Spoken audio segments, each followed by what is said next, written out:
വയനാട് ദുരന്തവുമായി ബന്ധപ്പെട്ട് കേന്ദ്ര ആഭ്യന്തരമന്ത്രിയുടെ പ്രസ്താവനയ്ക്കെതിരെ amicus curiae ഹൈക്കോടതിയിൽ.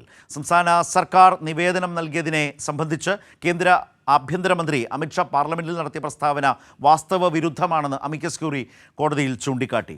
മുണ്ടക്കൈ ചൂരൽമല ദുരന്തവുമായി ബന്ധപ്പെട്ട് ഹൈക്കോടതി സ്വമേധയാ എടുത്ത കേസ് പരിഗണിക്കവെയായിരുന്നു amicus curiae advocate Ranjith Thampan ഇക്കാര്യം ഡിവിഷൻ ബെഞ്ചിനെ അറിയിച്ചത്. കേസ് പരിഗണിക്കുന്നത് വ്യാഴാഴ്ചയിലേക്ക് മാറ്റി.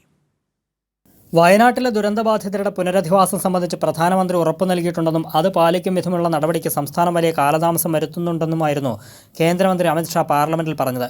പുനരധിവാസത്തിന് 2219 കോടി രൂപ സഹായം ആവശ്യപ്പെട്ട് ഈ അടുത്താണ് കേരളം നിവേദനം നൽകിയതെന്നും അമിത്ഷാ പ്രസ്താവന നടത്തിയിരുന്നു. കേന്ദ്ര ആഭ്യന്തരമന്ത്രിയുടെ ഈ പ്രസ്താവന വാസ്തവ വിരുദ്ധമാണെന്നാണ് വിഷയത്തെക്കുറിച്ച് പഠിക്കാൻ നിയോഗിച്ച amicus curiae advocate Ranjith Thampan ഹൈക്കോടതി അറിയിച്ചത്. സംസ്ഥാനം സമയബന്ധിതമായി തന്നെ നിവേദനം നൽകിയതാണെന്നും ആവശ്യപ്പെട്ട പ്രത്യേക സഹായം ഇതുവരെ കേന്ദ്ര സർക്കാർ നൽകിയില്ലെന്നും അമിക്കസ് ക്യൂറി ചൂണ്ടിക്കാട്ടി. ദുരന്ത സാഹചര്യങ്ങളിൽ ധനസഹായം നൽകുന്നതിൽ കേന്ദ്രം കേരളത്തോട് കാണിക്കുന്ന വിവേചനം സംബന്ധിച്ച് നേരത്തെ തന്നെ അമിക്കസ് ക്യൂറി കോടതിയെ ബോധ്യപ്പെടുത്തിയിരുന്നു.